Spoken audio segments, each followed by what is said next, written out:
Okay, so hopefully you can all see my screen. Those of you who've not met Hoolock Consulting before, this is a Hoolock Gibbon and is sort of who the company is named after, as well as myself, obviously.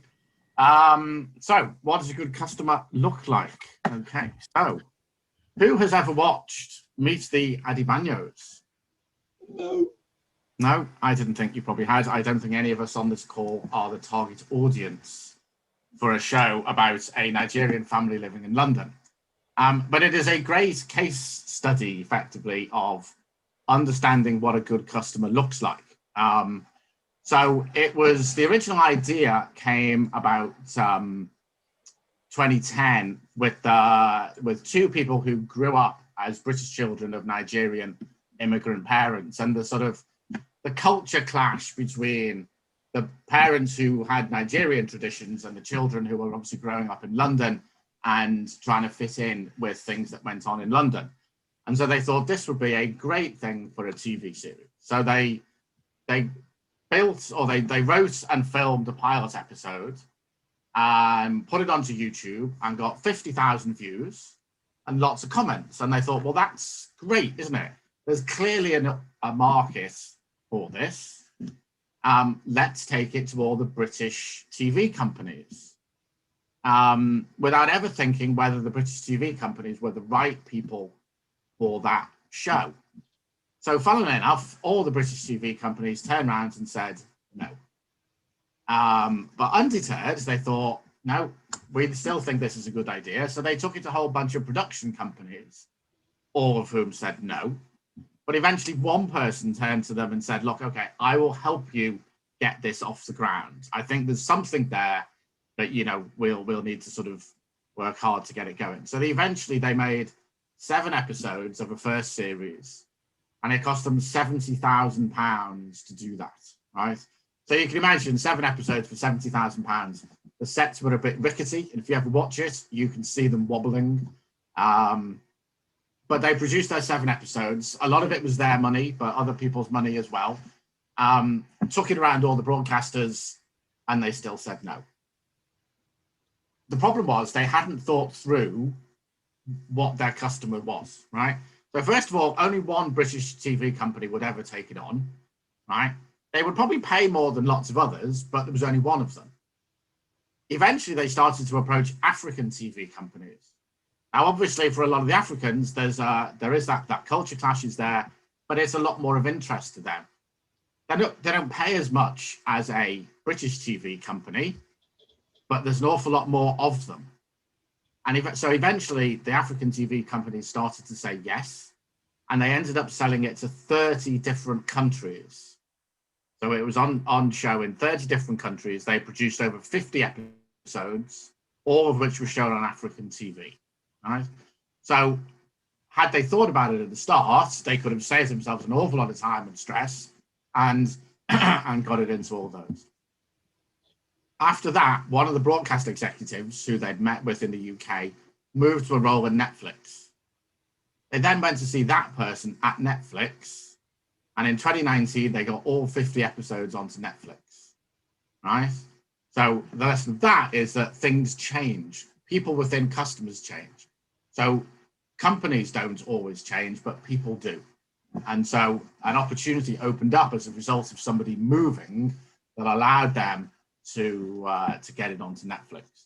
So to begin with, they didn't think about who their real target market was. They thought they only looked at local companies. Wasn't the right way to go. And they've obviously been very successful as a result. But it took them 10 years to get to that stage. Okay. So what does a good customer look like?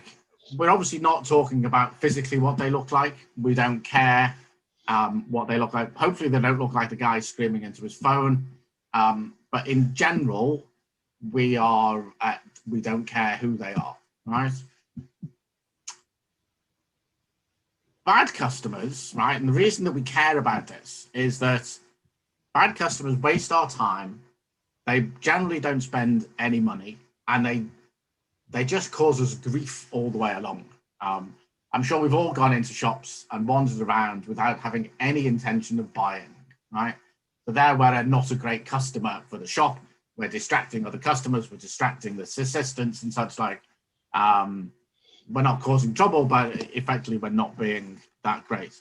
But in a business-to-business environment, bad customers are ones that are not responsive. They don't get back to you. They're not interested in building a relationship. They only ever want to be transactional. So they'll buy something off you today and they'll not be interested in talking to you until they come back to you at some point in the future. They quite often only buy the cheapest products. They can be very demanding. They can take information out of you without ever giving anything back or without ever in the intention of moving forwards with you. All they do is suck you dry of information, right? And they can be indecisive. You know, they'll change direction. They'll think this and then they'll think that, and they'll never really be very good for you. So we kind of want to avoid them because they waste our time, they waste our money, and we could be spending that time focused on the people who do matter to us. Okay, so why do we care? Okay, so good customers are extremely beneficial to us, not just because they generate us lots of money. They'll also give us lots of feedback. So they'll tell us if we've done something good. They'll equally tell us if we haven't done something so well, right? We generally learn from our mistakes and things that don't go that well. So if we haven't done something well and someone tells us, then we get to learn and improve and do better next time. If we do something not very well with a not so good customer, they'll probably just never tell us, and then we'll never know and we'll never be able to get better. And good customers just keep coming back for more, and we have a relationship that is, as I say, is beneficial to both sides. Okay, so what are we going to do? Why are we sort of thinking about this, right? So our good customers are not so good customers. So we want to go out and proactively look for the good customers. They're the ones that we want to work with today, right? The not so good customers, it doesn't mean to say that we're not going to ever do any work with them. It just means that we might react more when they approach us, or we want to be ready if they do approach us tomorrow, right? The customers change all the time due to circumstances, and so they may change from being a not so good customer to a good customer. And what we obviously don't want to do is for them to be a completely, you know, blank slate or a whole new customer when they do approach us. Okay. So not everybody is a customer today, right? So analysis shows us that at any one time, only 10% of your possible customers are actively buying, right? They are actively in the process of going out to buy. 40% are thinking about it, and 50% are not intending to buy at all, right? So chasing after that 50% is actually can be a waste of time, right? There are things that you can do with them, right? But they're hard to work with because they don't know that they want to buy anything. Very simple. I mean, I always use shoes as an example, right? It's not every day that we want to go out and buy a pair of shoes, right? We may start, you know, our shoes may start to get shabby and we may start to think, I could do with a new pair of shoes. So for a lot of the time we're going along, we don't need a new pair of shoes, so we're in the 50%. Then we start to notice that they're shabby and we think, okay, maybe I should do something about it. Maybe I'll go out on Saturday and buy a pair. Or we might be walking down the street and they all of a sudden spring a leak, and then we'll probably go into the very first shoe shop that comes along and buy a new pair, right? So that's when we're actively out and buying. So we're going to do different things with different people depending on where they are in that buying process. So if the people who are buying from us today, obviously we're going to be managing that deal. With the 50% who are not ready to buy, we want to maintain a relationship with them, but we're doing different things than actively trying to persuade them to buy. And obviously the 40% who are thinking about buying, we want to be doing the appropriate things with them to persuade them to buy from us, right? So all those the types of activities that you do will depend on where the customer is in the buying cycle, okay? So has anyone ever come across this gentleman? If I tell you his name is Paddy Lund. No? Okay. Paddy Lund is a dentist from Australia who, when he set up his first dental practice, thought that business would be relatively straightforward. All he had to do was, look after people's teeth and everything would be fine. He then obviously realized that it wasn't as easy as all that, and actually ended up having I think he calls it a stress-related incident, which made him change his entire approach to business. And he's now built a by invitation only business. He doesn't advertise. His name is not in the phone book. There is no signage outside his surgery that says that he's a dentist, right? You only can get there because an existing customer recommends you as a customer for him, and he then accepts you as a result, right? He works 22 hours a week, but makes more than lots of other people. His team never leave. People are very, very happy to buy his services, and he's a lot happier as a result, okay? He's written a number of books about it. He also features in a chapter of Clive Woodward's book, Winning.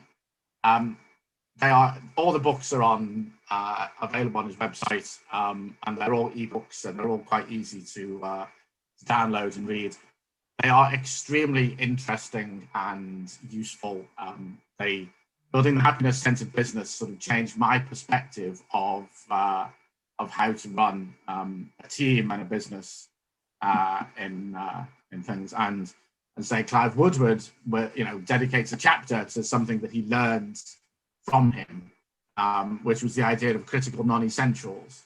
So little things that you do that make a big difference, but don't appear to make any difference on the face of it. So one of the things that he did was that the England rugby team changed their shirts at half time so that they were going out with the mindset of the first half at the start of the second half. And it made a huge difference to their performance at the start of the second half. And so, it's the two unrelated things in some respects, but they make a big difference.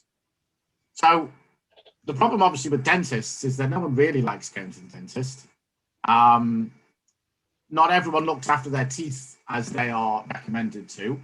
Not everyone turns up for their appointments on time. So when Paddy was going through all these changes in his business, he looked at all his customers and he went, I really like working with some of them. I really don't like working with others. And so he categorized them all into A, B, C, and D. And the A's he was really happy to keep.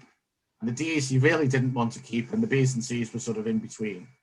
And he actively went and encouraged the A's and discouraged the D's to come to him, to the extent that he would actually, recommend them to other practices rather than coming to him.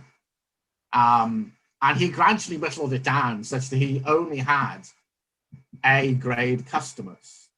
And then, of course, he asks those customers to go and recommend other similar customers to him to encourage more similar type of people. And as a result, he made all his customers happier. He was happier. It was an enormous change. But he did it by, one of the ways he did it was to basically get rid of the customers that were making him unhappy, right? So I'm not always going to suggest that we can all afford to get rid of those customers that make us unhappy. In today's environment, sometimes any customer is a good customer. But when we are, in terms of how we are going to proactively go out and look for work, we're going to want to try and find the ones that make us happy and make us the money, okay? So some very simple examples. So I used to work in the oil industry, and one of my roles was to sell data that was related to oil exploration in Africa, right? So not every oil company works in Africa. Companies like BP and Shell do, but there's lots of little companies that don't. So it was very easy for me to say which are my likely customers and which are never going to buy my data because they have no interest in this area. So I could very quickly divide all the oil companies in the country up into potential or absolutely not, right? Many years ago, I had a friend who was phoned up in the evening by someone selling conservatories. And they spent 15 minutes on the phone extolling the virtues of conservatories. And my friend was getting really interested, kept encouraging this person to talk, and kept saying this. And after 15 minutes, the person asked her for her address. And she acknowledged that she lived in a second floor flat, at which point the guy put the phone down, right? There are some very simple questions that you can start a conversation with that allow you to determine whether or not your customer might be a good customer or not, right? And then you don't waste your time. I got called by somebody a couple of years ago, and she said she was from Guildford Office Interiors. And her first question to me was, do you work from home or do you work from an office? And I said, I work from home. And she said, oh, there's nothing I can do for you. Thank you very much for your time. And she put the phone down.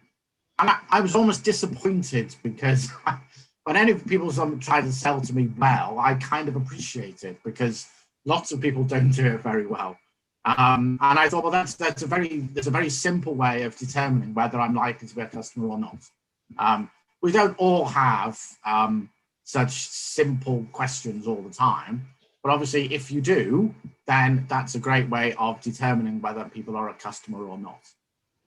But if you do have those questions that you can ask, you ask them right up front, because otherwise you're wasting everybody's time. Okay. So the sort of, when you think about what does a good customer look like, there's probably a range of criteria.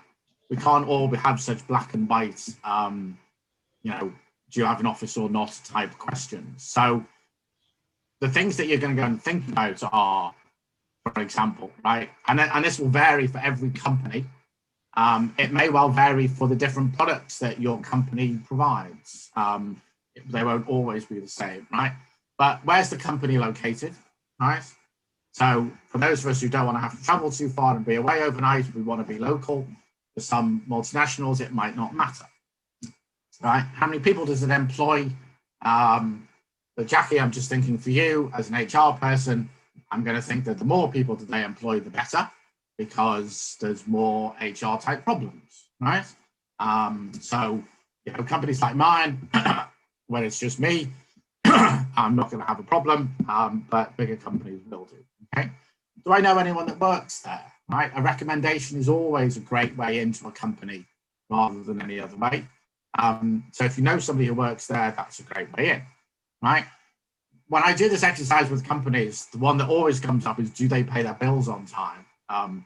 It always makes me laugh because most companies don't. So all my trainees sit there going, oh, it's important that they pay their bills on time. And their finance departments don't.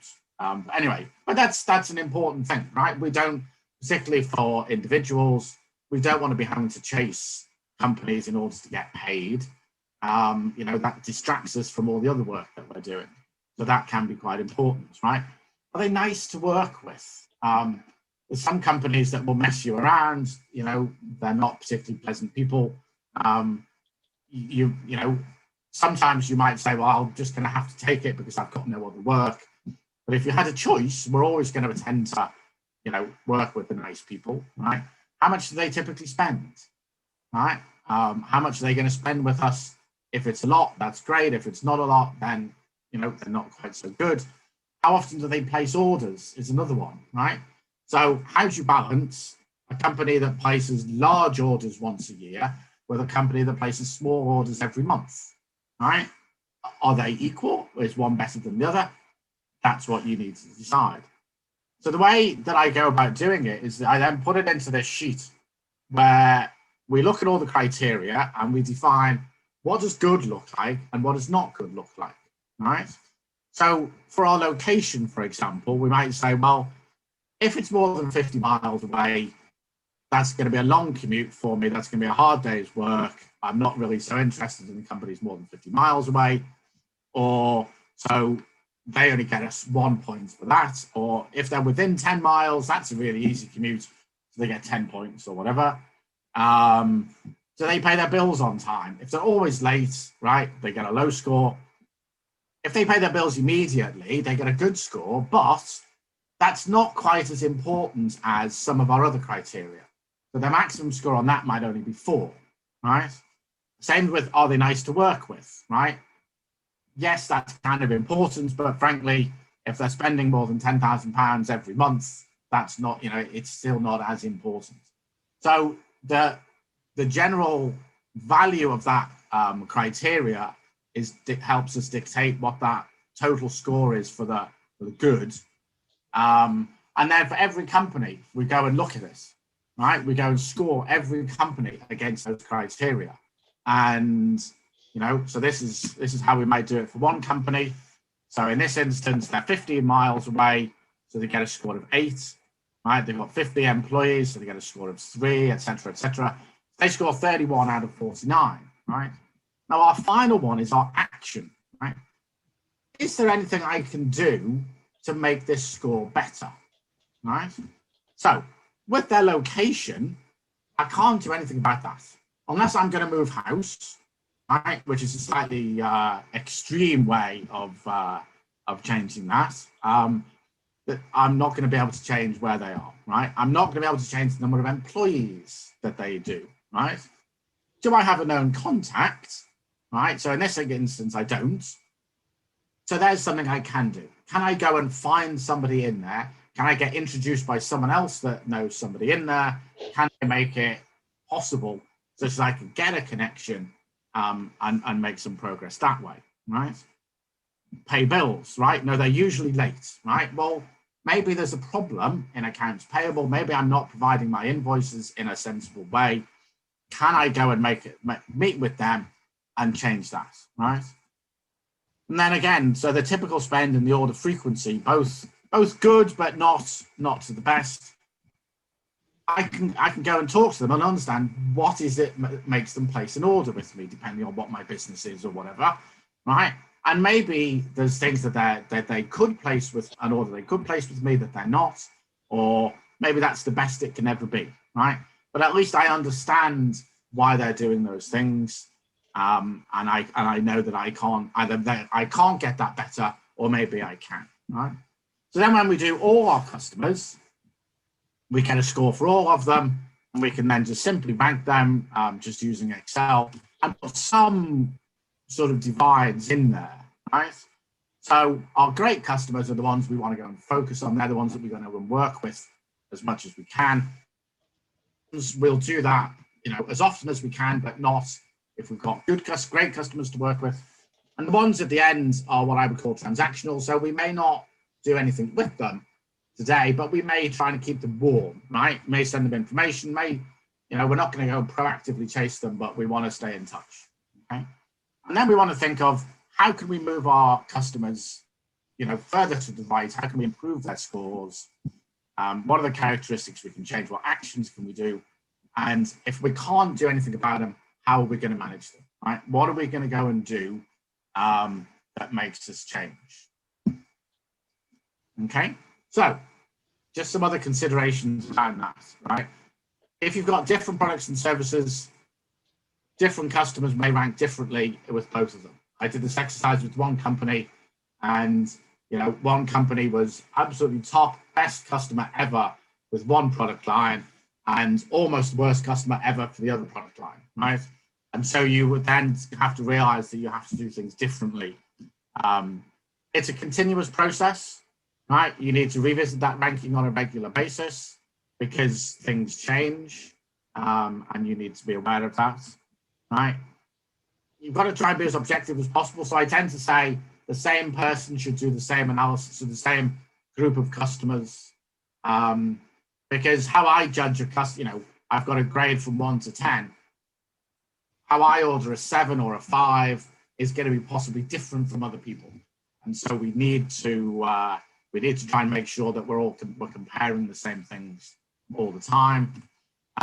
It's a small world, right?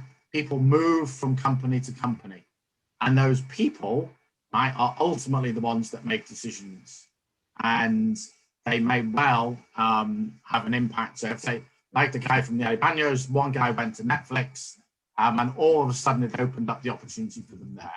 So people moving makes a difference as well. Okay. And amazingly, we have come to 8:30 and I'm done. Tim, that was great. If you stop sharing your screen now. Yeah.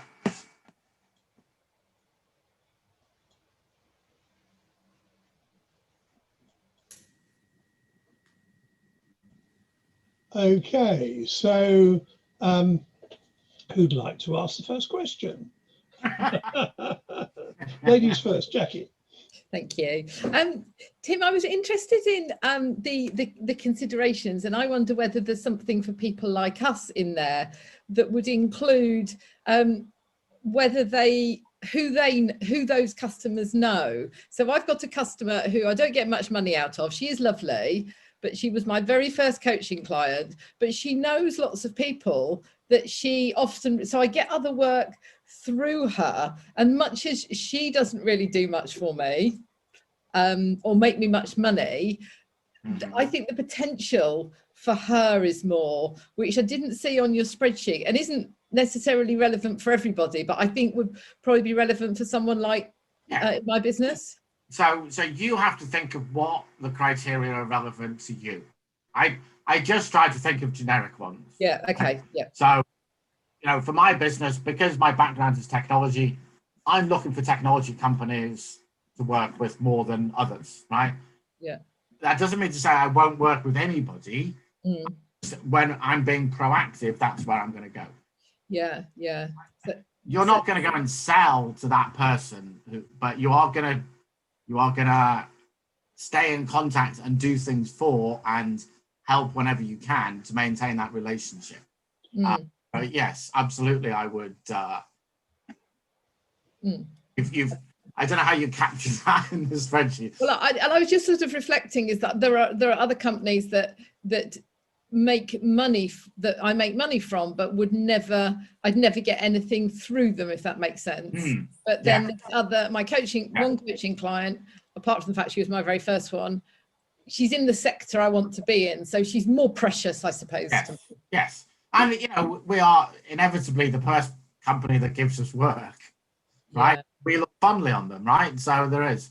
So I could have a precious category. Yes, you can do. You can. I mean, there are people that I will do a lot more for because of the way they are, because of how nice they are, than others. I will do lots of things for the nice ones, and I won't for the others. The other thing that you might think about doing, if you've got customers there where you'll never get a referral, or you say you'll never get a referral from, is think about how you can get one and go and ask for it. Yeah. So one of Paddy's books is all about getting referrals, but you have to ask for them. Yeah. And the whole book is you have to ask for them, and you have to tell people how to ask for them. Right? You can't just expect them to go and do it. No, that's uncomfortable. And that's as much as taking them down. So who would you like to refer me to? How about a name and a contact number? So I can at least go and research them. And if you do that, is this going to be on the basis that you send them an email to introduce me, which ideally is the minimum that you want them to do? But yeah, I mean, for many businesses, referrals are their lifeline. So somebody who refers is hugely valuable and to be cherished for the referrals as much as anything else. So, I mean, I would imagine that you, as a very pleasant person, would thank your first client every time they refer someone to you. But in some businesses, it would be par for the course to send something as a nominal or slightly bigger thank you. Whether is it a bunch of flowers? Is it a bottle of something? And there's a whole science around this, isn't there, Tim? Absolutely.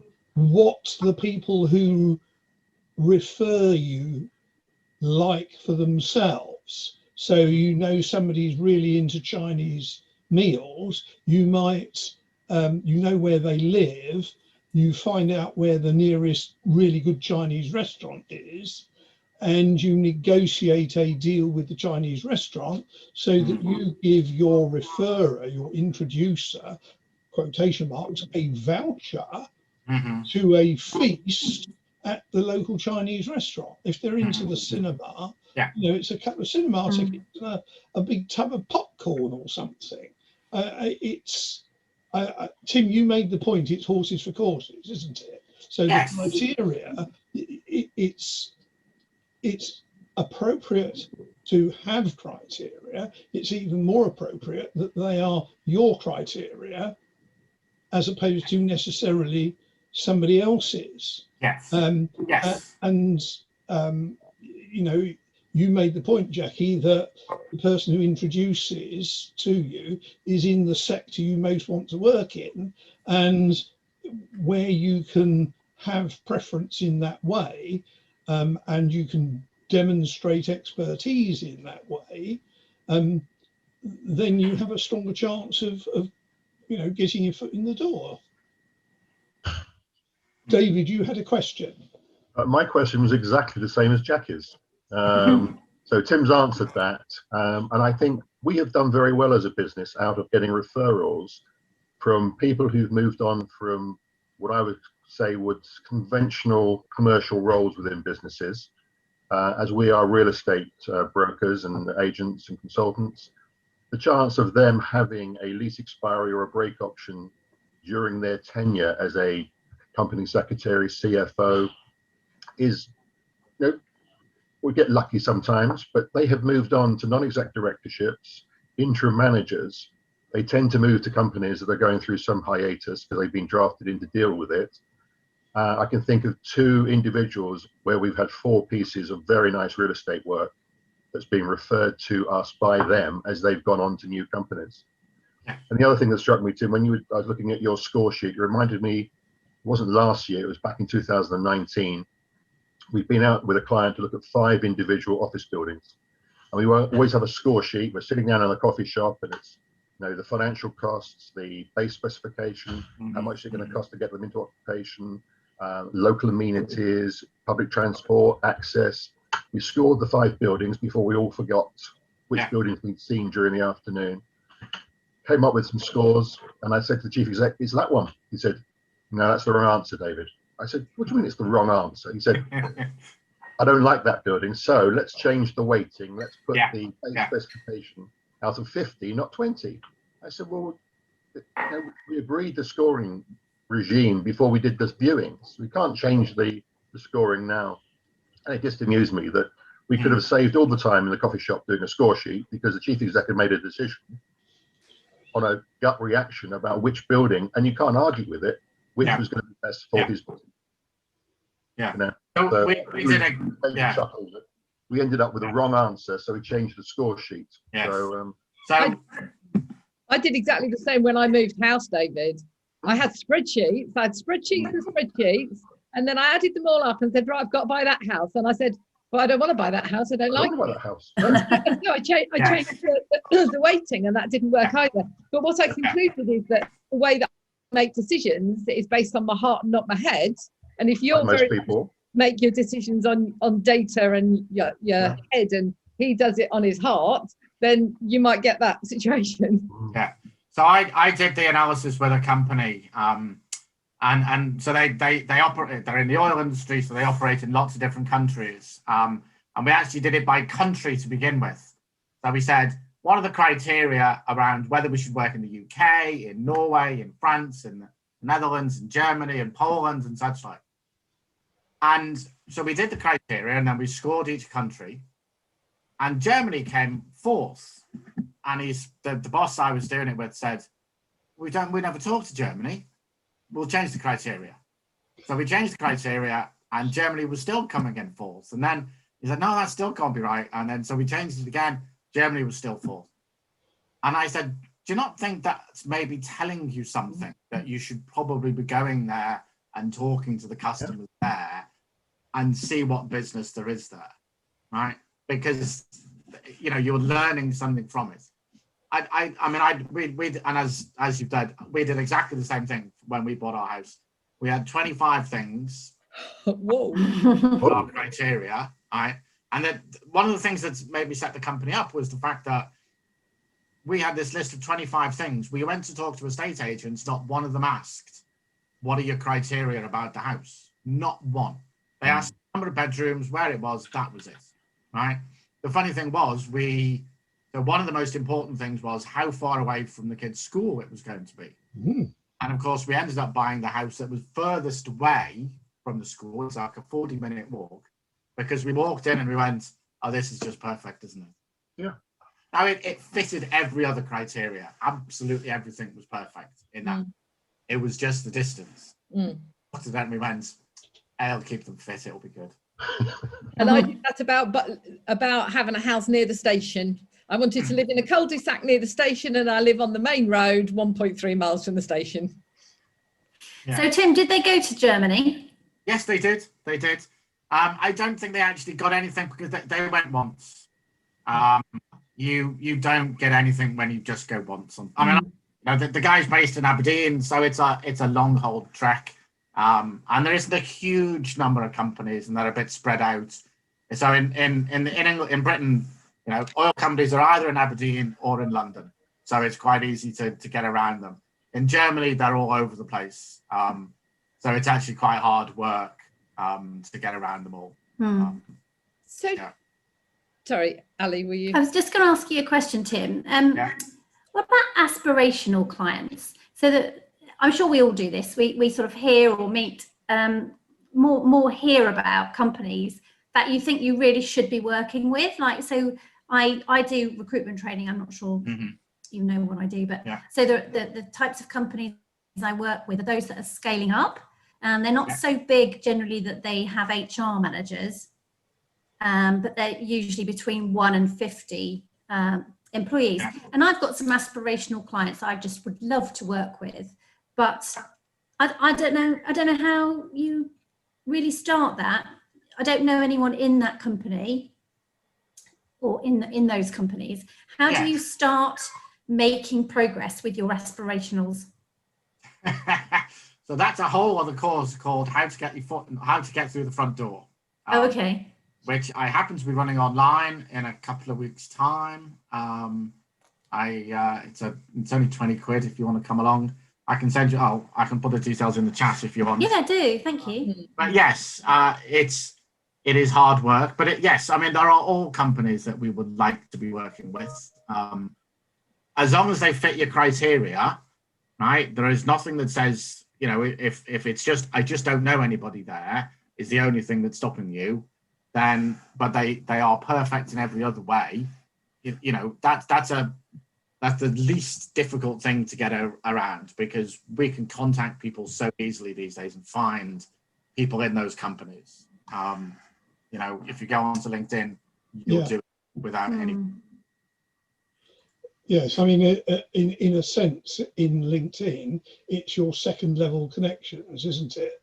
That you may not know somebody in company A, but if you look at your second level connections, you may find that one of your first level connections has somebody from company A in their first level connections, whom you can then ask them to introduce you to.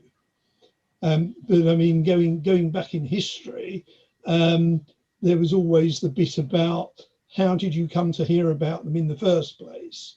So, David, I would imagine that you keep an eye on announcements in the press about, you know, new buildings coming on stream, or businesses talking about moving, or things like that.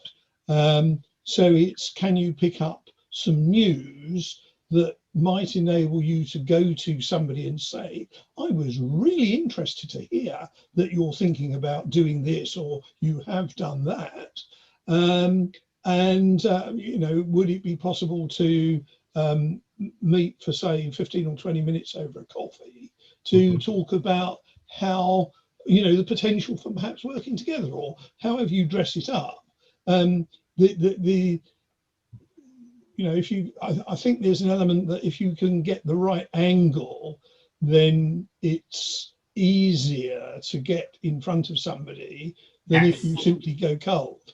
I mean, my history was with Barclays in the sort of middle-sized corporate market, and the line I used to use to get in to talk to an MD or an FD was, would you like to benchmark what you've already got? So if we spend 20 minutes over a coffee, at worst, you will have benchmarked what you've already got, know that you've got a pretty good deal, and you can tell your board that you've done a bit of temperature testing, so you don't feel you need to go out to tender. At best, we will have some great idea that you want to buy into, and we'll look at doing some business together. But the basis was they were only going to invest 20 minutes of their time. Yeah. The absolute best way to get in is to tell them, is effectively to tell them something they don't know, because most companies are happy with where they are, right? And it's only when you introduce something that they don't know that it starts to make them question what it is that they're doing. And that's when, and if you can solve that problem, then you're in. That's the nub of it. And that's, and going and doing a free assessment like that is a perfect way in. I was talking to a guy who did first aid training, and he couldn't get into lots of companies because they would say, oh yeah, well, we did it a while ago, I don't need to do it again. And he would go, well, you realize it runs out, right? So we came up with the idea that we would go in and do an assessment of the state of everyone's training, when they needed, what they needed, and when they needed it renewed, right? And he'd do that for free, right? So that was nice for the customer because they then had that information. They didn't have to worry about where it was. But it also told him when they were going to need training. So they may not need training immediately, but he knew exactly when to go back to them to say, you need training now, don't you? Because I told you. So you've got that sort of thing in there. So it is a good way of getting in as well. Sorry, Jackie, you go. And just a quick question, is there a way of doing one of these ideal customer things and predicting them? So are there questions that you could ask at the beginning stages of a relationship with a customer as to whether they're going to turn out to be a good customer? And I know, without having a crystal ball, because I don't have one, but are there questions that you could ask yourself to ascertain how much effort you might put in? I mean, I know there may be some red flags, mightn't there, that you think, whoa, but apart from that, is there anything? So there's the obvious one, like the conservatory salesperson, right? Yeah, so, yes. But, my first question would be, do you employ people? Yes.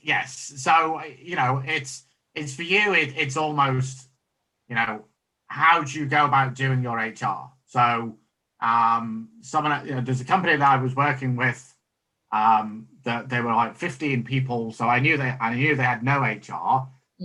I had been talking to somebody like yourself, and I said, oh, let me ask how they go about doing it. And they're like, oh no, well, we employ an agency to do all our HR for us, right?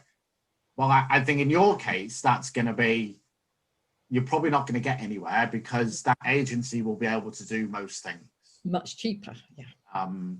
So that's not an ideal one for you. So you almost want them to have some HR people, but not a full suite, so that they won't go and employ an agency, but they will employ people like you on a part-time basis.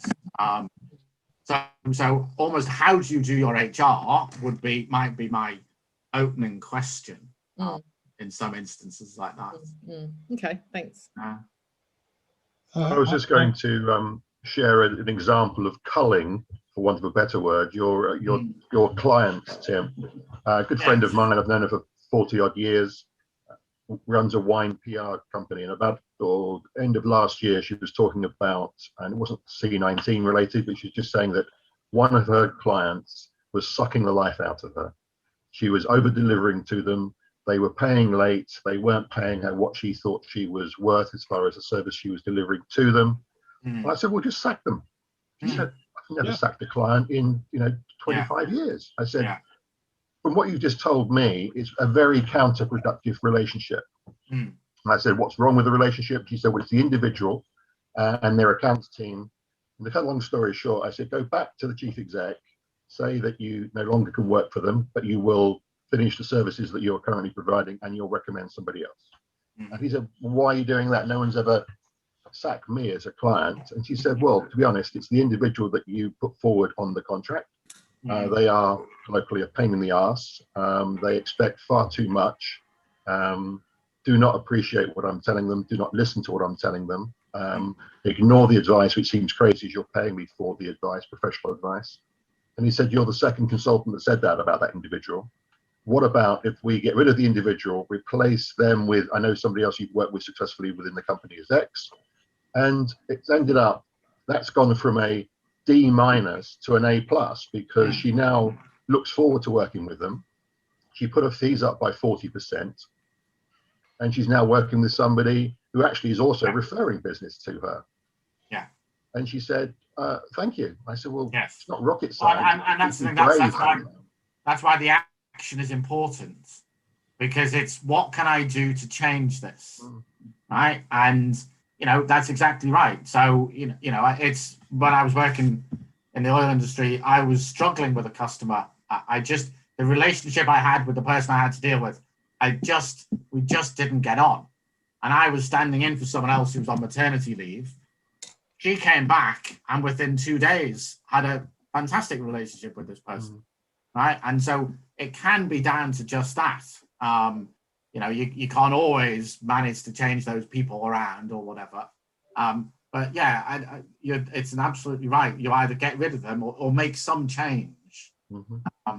And she was fortunate that person or the CEO was on board with it. And it's turned out very well. That's good. You're absolutely right. And this sometimes happens in very strange ways. Going back a very long time, there was a customer of mine who was completely hated by our support staff. Why?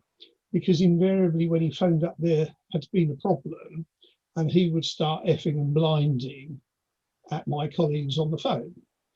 And so one day when this started to happen, I'd spoken to the team and said, look, if this happens again, I want you to put this person through to me. And that's what happened. And I was completely straight with him. I said, look, I'm perfectly prepared for you to F and blind at me, because I'm responsible for your relationship. But my team are not there for that. They'll be very happy to help with whatever's going on, but the condition is that you're polite with them. And you could imagine that I felt to some extent I was taking my life in my hands, because this was a powerful man who was both an MP and the brother in a family that owned one of our biggest customers. But the end result was we had a damn good relationship after that. He didn't F and blind at the team. He occasionally F and blinded at me, but 99 times out of 100, we could sort out the problem.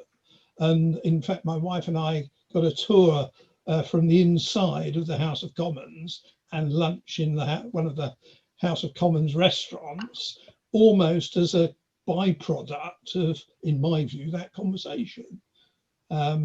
It was, where's the pain? How can we take it out of the way? But just to pick up something else, there was the question about how do we get to meet people where we don't know anyone? And perhaps one of the other questions is, picking up Tim's point about tell them something they don't know, is what are current issues that the potential client might need help with, or not know enough about. And Jackie, with April coming along not too far away, IR35, you know, you could be talking to people and discovering Yes. to what extent do they work with individual contractors, for example. That's not my, within my knowledge scope, Jeremy. Oh, okay. That's Sorry, gone very quiet, hasn't it? I'd forgotten all about that. That's Yeah. probably Yeah, mad, so that is isn't it? much more specialised than that's Okay. definitely not I mean, in my skill set. that's No, okay. but it's a good I made an example. assumption which I shouldn't have made, which was, you know, HR might equal IR35. No, but it is. It's anything that is like that. Is how are you going to manage this? You know, what are you doing with that? They're all good ways of prompting people. Hmm. And David, I imagine you must have spent some time with clients who might have wanted some advice in terms of COVID security. Absolutely. You know, I think the last year has probably seen more change than the last 39 of my 40 odd years of property consultancy. And the changes are going to be quite widespread.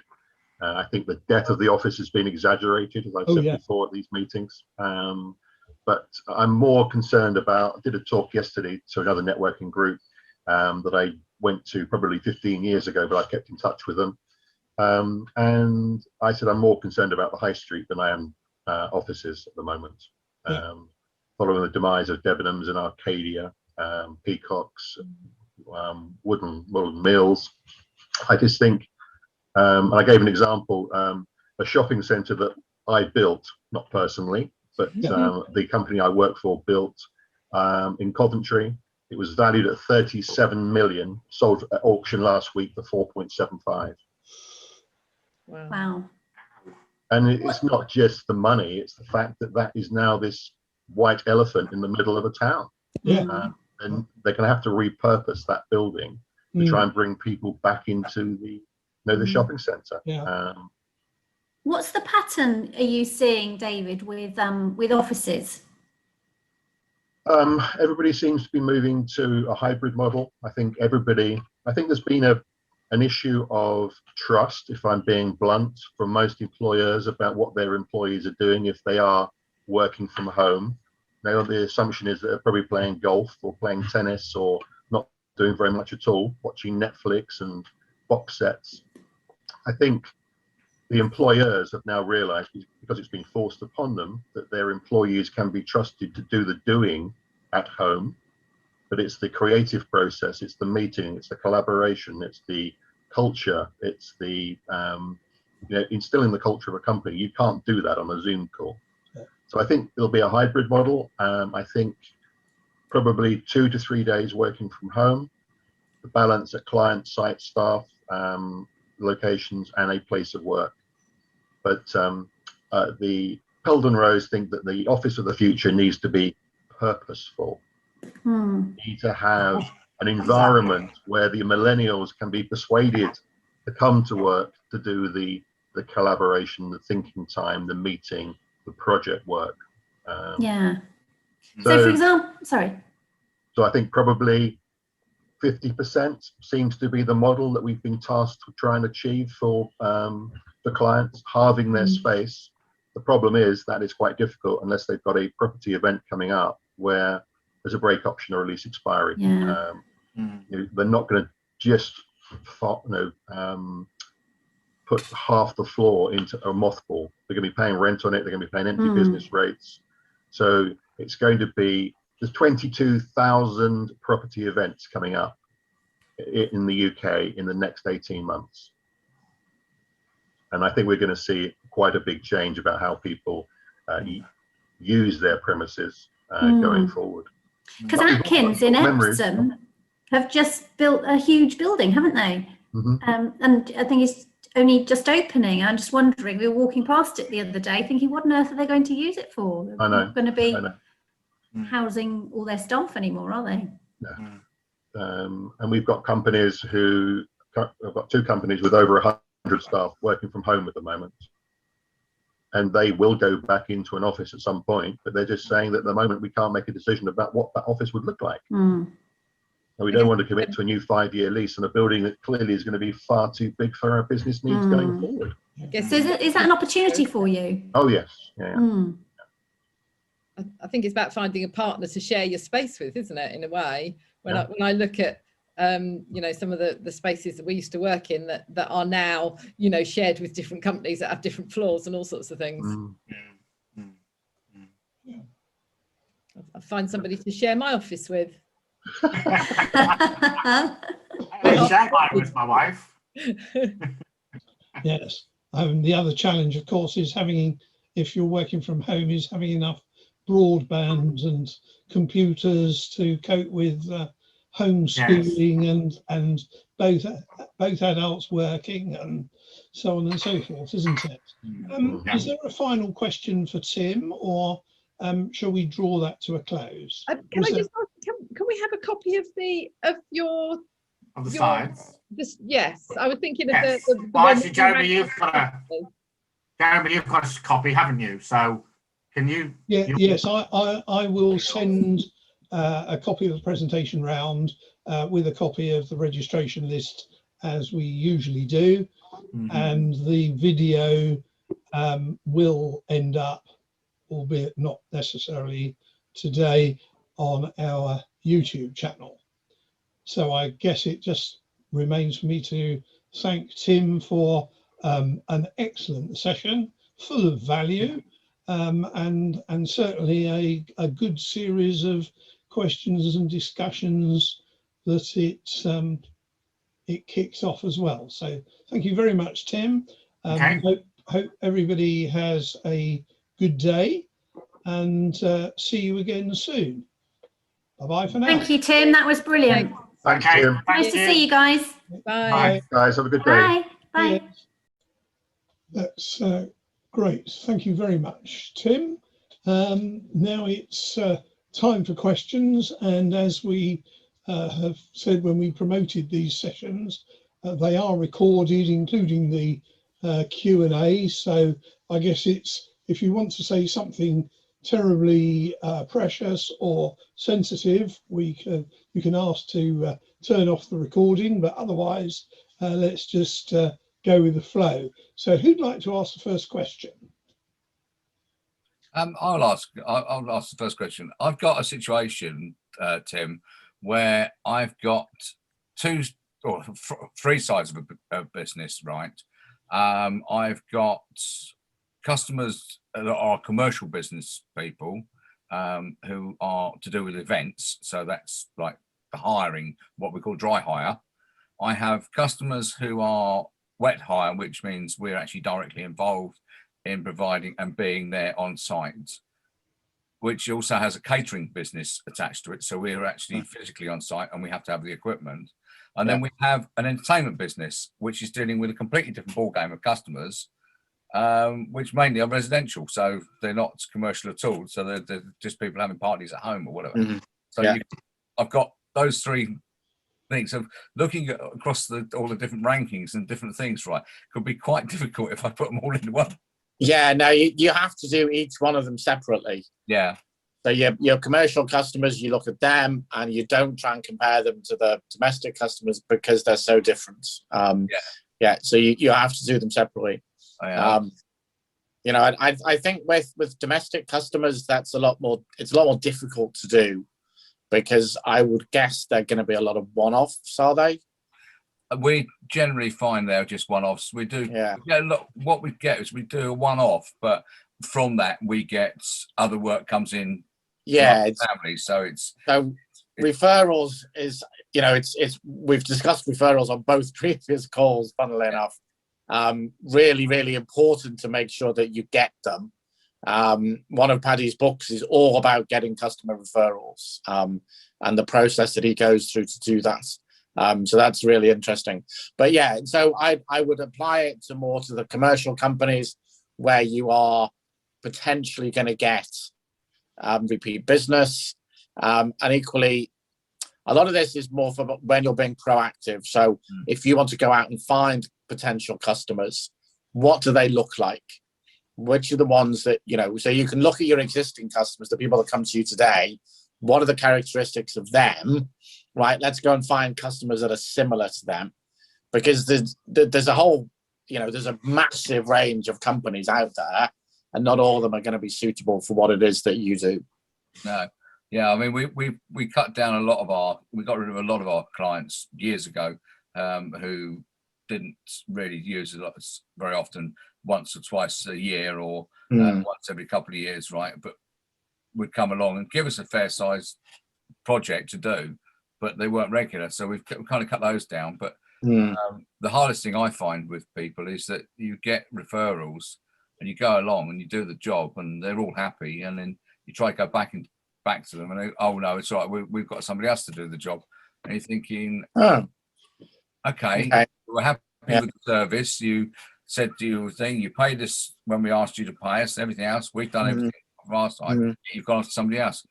And you said about a point about people using companies to gain information, right?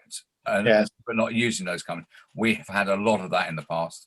Come along, get our expertise, understand what our expertise is, and then go to somebody else to do, or get them to do the work. And we've had a lot of people like that. Happens in my business as well. I think it's one of the worst things we have in this country. Yeah, you have to be very careful, unfortunately, because it's unless you can really recognize them beforehand, it's difficult to know what you know that they're going to do that. So yeah, it's a tough one. It is interesting actually, because you do get what you're saying. I agree with 100%, Tim, and thank you. It's an interesting presentation, so well done. I think that, you know, we come across these people from time to time. In my industry, I get people I deal with either get the people, well, that's what we're paying you to do, just get on with it, right through to I want to see a detailed explanation of every single thing that they are. And I could categorize some of these people, but I've got to be careful who in my group. Because they tend to be a particular type of person from the latter category. And they're very detail orientated, want a lot of information, and then go to Hargreaves Lansdown and do it direct themselves. But a couple of things there that I had. One is factoring in cost of acquisition. You know, how do you factor that into your equations there? And when you're looking at whether it's worth keeping in contact, the cost of actually doing that, or what it cost you in the first instance. By that I mean a lot of not physically pound notes, but also your own time and effort. Then the second thing is about referral, and how do you go about encouraging people to refer to you? By that I mean the sort of more professional people, other business, like, you know, I have to do a lot of work with accountants and solicitors and getting to help them and sort of things like that. So you're actually working through them, if you like. Them to talk about you. So referrals, I think, is vital. I mean, I've always been taught that you ask for the referral as one of the first things that you do. Whereas a lot of people wait until it's right at the end, and they've done it. They think they can only ask when they've done something for somebody. I'd be interested in those two things. I don't want to monopolise. So, no, that's fine. So the first one, in terms of criteria for the cost of acquisition, you have to try and think of how you can parameterize this. So the distance is one way. So how long does it take me to get to see this customer? Obviously, today that's a slightly different thing because we're doing everything online. But you know, it's I've said to a number of people, you know, I used to go into London for a 1 hour meeting. Yeah, I did as well. So it would take me 2 hours to get there and 2 hours to get back, and that was not sensible in many. It was nice. I got out of the office. If it was a nice day, I enjoyed it, but it wasn't very productive. So you do have to think, you know, what does it take? I mean, there's a company that has, you know, looked to me for training 4 times over the last 3 years. I've written 4 proposals for them, and every time I've given it to them, I'm thinking, they're not going to do this, and indeed they haven't, you know. So you have to kind of, it's a difficult one, but you have to try and work out, you have to try and find the criteria that apply for you and your business, which will be different from other people. Referrals, I think asking people for a referral before you've done anything is kind of tricky, because they don't know what job you're going to do. I absolutely, if you want them, you absolutely have to ask for them.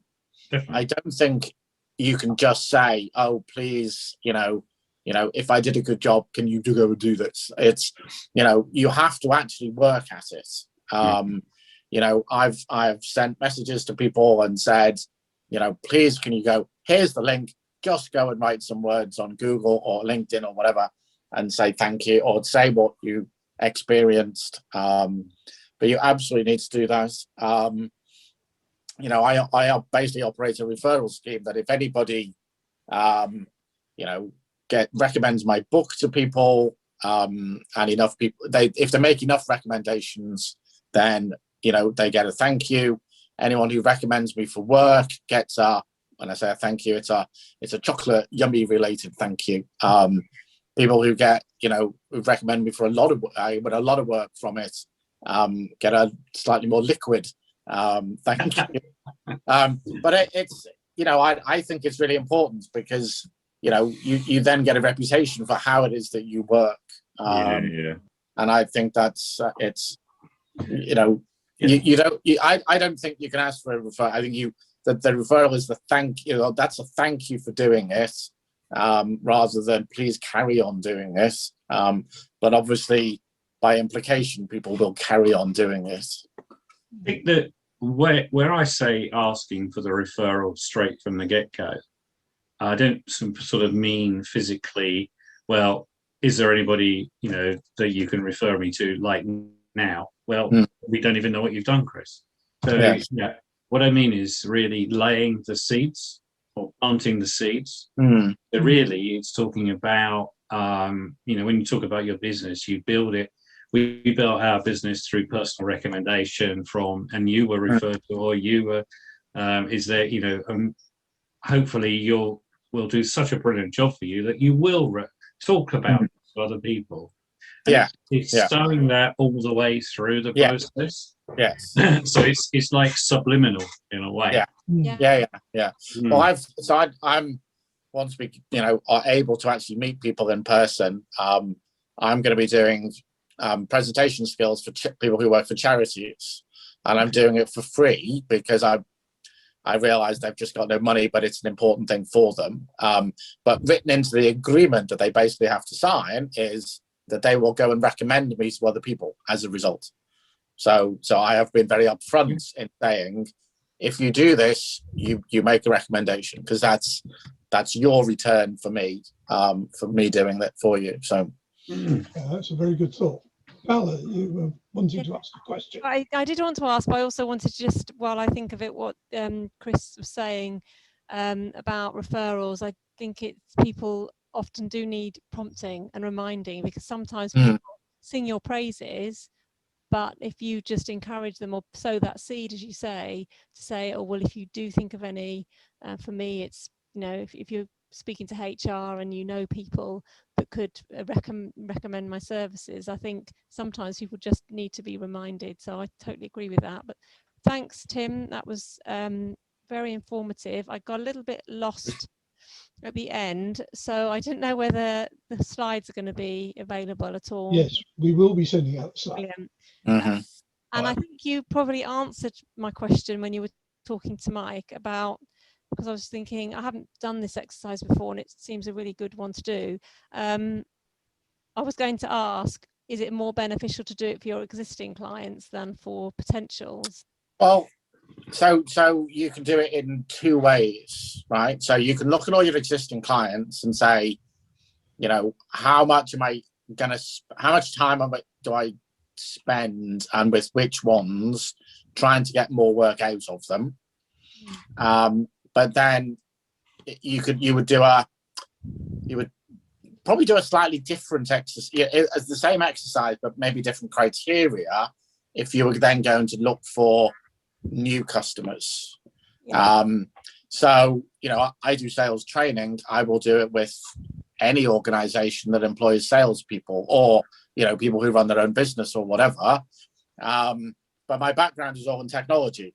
So if I'm going to go and look for customers, then I'm going to go and look for people who work with technology, but I'll very happily accept customers from anywhere. So, you know, it's just people who come to me, there's a reason why they're coming to me, or because they know me, or they've been recommended to me, or whatever. And so my background isn't so important. But when I'm going out to people that don't know me, the fact that I have a background in what they do is important, because I can then work with that, you know, be a lot more effective in the training that I do. So I will have slightly different criteria depending on that. Yeah. Yeah, thanks. I think. But it's the same exercise effectively. Yeah, so it just needs a bit more thought about the criteria. Yeah. Yeah. One of the conventional views is that you look at your top 10 customers by whatever the criteria are that you've come up with from following Tim's thought process, and saying, okay, where can I find more like them? Yeah. And you know, if you've had a particular success with, just imagine a new client in a sector perhaps that you hadn't worked in before, you can use that success as a platform to acquire other clients in that sector. Just picking up the London travel, I used to split my time working from home and from an office in Kingston, and my technique was effectively to have days where I was quite happy to travel from home somewhere, and if it was in the Kingston area, I'd want to book it on a Kingston day so that I could go from one to the other without always going home. So I mean, perhaps having, you know, one London day a week or something. Yeah, no, of the answer. Just because it minimises that travel time at either end, and of course it gets better value out of buying an all-day whatever card it is these days. Yes. Now, I would always try to get more meetings. It's just sometimes it was, I really need to see this person. They can only see me that day. I've got to go. You know, I think, like being out of the office. I was going to say, it's nice to get out, but don't you think that's changed now, that people will be quite happy to say, oh, I've only got this time and let's do it on a Zoom or whatever? Well, I think so. I think that will change a lot. So it's it will make it easier. Do you have a different approach to all of this if you're offering transactional compared to an ongoing type of relationship? So, you know, I have clients who, the majority of my clients build an ongoing relationship. So we have this sort of relationship where we talk to them at least twice a year, if not sometimes more people with some others. Whereas I do have other people, I'm doing something at the moment for somebody, it's just going to be a one-off transaction. And if you're doing sort of Mike's hire stuff, he's talking about it being a one-off transaction compared to somebody that is doing, is there a different approach, or is it still the fundamentals are still the same? Or? I would have thought in your line of work, you wouldn't go and actively seek transactional work, whereas you would actively seek the people who are going to stay with you for a long time. So that's what I mean by saying you will let those people, the transactional people, come to you, and you're going to let them come to you because you're not going to say no to doing some work for them if it fits with everything else, but you're not going to go and actively seek them. Whereas the long-term people, they're the people that you're going to actively seek, and so that's effectively you've got that as a criteria. Is this a one-off piece of work or a long-term? They could become regular customers, couldn't they? Yeah, I mean that is a lot of what happens is that if I mean, you're quite right. You've hit the nail on the head. My major thrust is because I know where the real value within the business is the long-term relationship. Yeah. Which means that you can't have masses and masses of clients.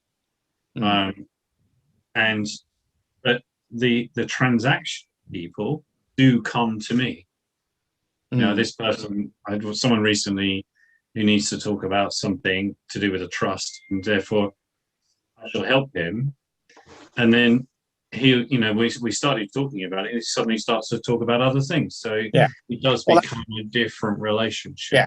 So that's the thing, when you are talking to them, that's where you start to, you know, to ask the questions of what do you do about this? What do you do about that? How do you manage this? And start to see how much you can draw them in. It's just, this is, you know, so I have to say that people who give you money are generally, you know, always better than people who don't. So you're not going to reject them. It's just, do you go out and look for them? Do you actively go and seek them or not? I mean to say you won't work to make them a long-term customer if you can. It's just you don't actively go and seek them. Yes, there's an element, perhaps, Mike, with the range of work you carry on, where your pricing is different anyway. So what you charge a commercial client or customer for dry hire or a wet service would potentially be calculated quite differently from the way you might charge for a family party of some description. Oh yeah, definitely. And the challenge in one sense is, you know, is it necessary to get the family party business, you know, in the totality of what's going on, or indeed, if you take that on, does that impact on your ability to do some of the other more commercial work? So, you know, there are choices there that are not as sort of clear cut as how nice it might be or where it's located. It depends on it does depend on that. I mean, yeah, if you're doing an evening's entertainment for somebody, it can be a few £100 that can be made on Saturday night for a short number of hours, whereas a major event can be on for 2 or 3 days. So you've got to take that into consideration. You know, you've got to take that into fact. The other thing I was going to say was you need to look at areas as well, because we've come across it where you will find potentially you might have customers, however, they are slow at paying, particularly in certain areas, or in one area where we used to have an office, which was in South Wales, we pulled out because everybody was ringing up and saying, oh, we'd like to hire this from you, right? But we're not prepared to pay for it. Can we barter? And I'll tell you the number of people we used to get ringing us, oh, we need a screen, we want a projector, we want a sound system. Right, that's going to cost you X. Oh, no, we don't pay that. We'll give you a few drinks.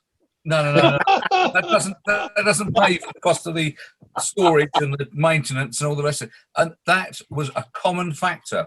And we actually looked at areas, and we also found that a certain part of the northwest was very similar in the way they wanted to do things. They weren't prepared to pay for the costs for the services to be provided unless they could make an offer on something.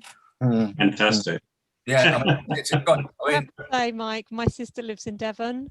Yeah. She's an artist. She's a potter, and she has several times gone in and said, well, I can't afford this, but so what can we do? She's it, but she sometimes does. It is interesting, right, that different areas. I mean, we're just about to do, hopefully, if and when we get out of this nightmare that we've got provisional 8 jobs in Cornwall.